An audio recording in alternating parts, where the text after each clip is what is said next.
You are listening to Star Podcast. Hello, my name is Dr. Imran Shareef, and I'm the clinical lead for emergency medicine at Star Hospital's Banjara Hills. Prior to taking up this job, I was a trauma consultant at King's College Hospital, which is one of the largest trauma centers in the world.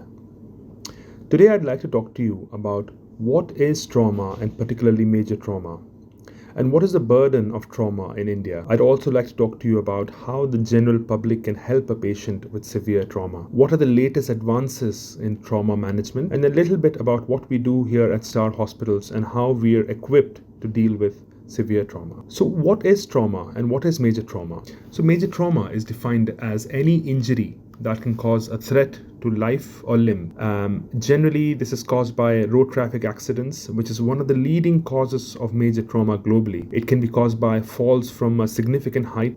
In fact, in elderly or vulnerable patients, it can happen even if the height is not very high. Even from a standing height, a fall from a standing height can cause major trauma. Severe violence like gunshot injuries or stabbings, industry or work-related accidents is also another under-recognized source of major trauma. So what characterizes major trauma? The key characteristic is that in major trauma you have multiply injured parts of the body. So it's not just one organ or one limb that is affected. Major trauma is it can affect any part of the body and often affects multiple parts of the body. For example, you can have injury to the head, to the neck, to the chest, abdomen and limbs all together. Often these conditions can be life-threatening. So you could have severe bleeding, both external bleeding and internal bleeding. There could be a severe brain injury, major fractures, for example, a fracture of the pelvic bone, which can cause liters and liters of blood to just pool in the pelvis. Often these injuries are associated with high risk of complications, such as a respiratory distress from a lung injury or multi-organ dysfunction. Let's now talk about the burden of trauma-related death and disability in India. You'd be surprised to know that nearly 20% of all road traffic accident-related deaths in the world occur in India. This amounts to nearly 1.5 to 2 lakh deaths per year. Often these are young people, young men in fact, who are breadwinners for their families, and therefore their entire families are affected. A lot of these deaths are due to poor compliance with traffic laws, such as not wearing seat belts or not wearing helmets, not following traffic rules, and sometimes even poor road conditions. More than half of these trauma deaths are preventable through better services, better guidelines and better resources. So what can the general public do to be better prepared to deal or respond to a trauma-related emergency? So the general public's preparedness can be divided into better education, training and awareness, encouraging participation in first aid and CPR courses, learning basic life-saving skills, including how to respond to trauma emergencies, public awareness campaigns through social media, distributing brochures, and community workshops.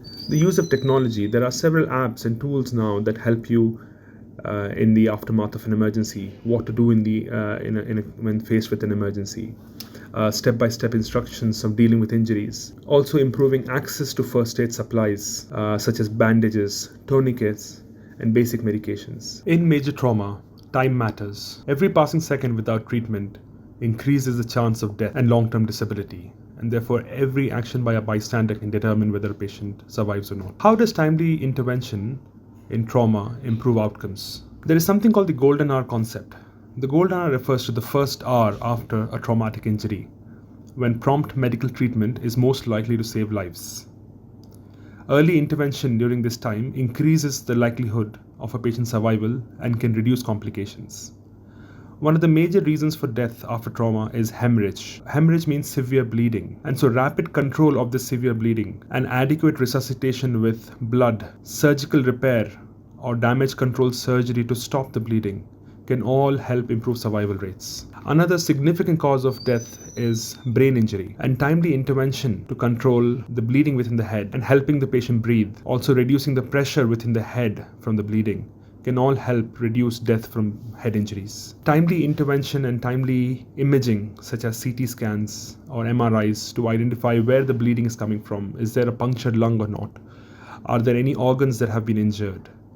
The earlier this is identified, the earlier the treatment can be instigated. Starting early antibiotics for patients with open fractures or penetrating injuries can all reduce the risk of organ dysfunction. So what are some of the advances that have occurred in trauma care over the last few years? Having worked at one of the leading trauma centers in the world, I have seen firsthand the difference that improving trauma systems can have on death and disability. The biggest advance in the recent years has been improved pre-hospital care. We used to talk about the golden hour concept. However, often it can take a patient over an hour to reach a hospital. Therefore, improved pre-hospital care, that is ambulances that are equipped with trained medical personnel and equipment to deal with all sorts of emergencies, have created a new concept called the Platinum First 10 Minutes, where a rapid survey is done of the airway, the breathing, the circulation, and any emergency is dealt with right away. For example, helicopter emergency medical services in the UK can stabilize the patient at the roadside so that they can be taken directly to a CT scanner or an operating theatre, completely bypassing the emergency department. Another advance that has occurred recently is the realization that trauma is a team game, and therefore systems should be in place where a multidisciplinary team consisting of emergency physicians, trauma surgeons, orthopedic surgeons, neurosurgeons, nurses, radiologists are all ready to receive a patient in the emergency department. Trauma protocols have also helped to standardize treatments so that no time is wasted and everyone knows their roles, and the best evidence-based trauma care is provided to the patient. Another advance is access to rapid and accurate imaging so that a diagnosis can be made as soon as possible. This includes point-of-care testing in the emergency department, which can give results within seconds to minutes. Another advance that has occurred is a realization that blood loss should be replaced with blood, and therefore availability of blood and blood products and medications to stop bleeding as soon as possible. Also, availability of trauma surgeons who can perform damage control surgery. Another advance that has occurred recently is the realization that as much as the initial resuscitation, it is also important to help patients recover during their journey back to their normal functional ability.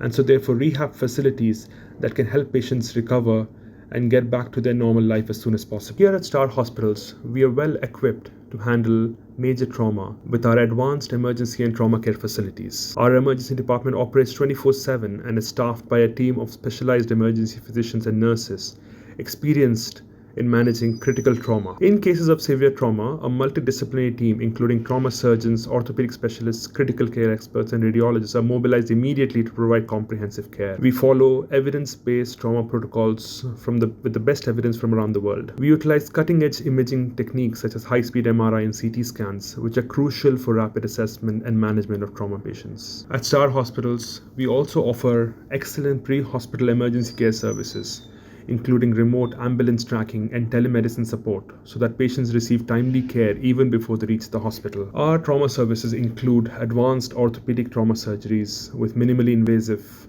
and robotic-assisted surgeries to enhance recovery for complex joint and musculoskeletal injuries. Our trauma center is also equipped to manage severe burns cases with comprehensive reconstructive surgery. Our neurosurgery department is staffed with experienced neurosurgeons who have expertise in managing complex neurological conditions such as traumatic brain injuries and spinal injuries. In addition to all of this, our emergency department conducts regular training for healthcare professionals and also outreach activities for communities to improve trauma care. In conclusion, trauma is a leading cause of preventable death, and early recognition and treatment goes a long way in reducing this death and disability. At STAR, we will continue to strive to provide the best possible care for our communities. Thank you. Thank you for listening to Star Podcast.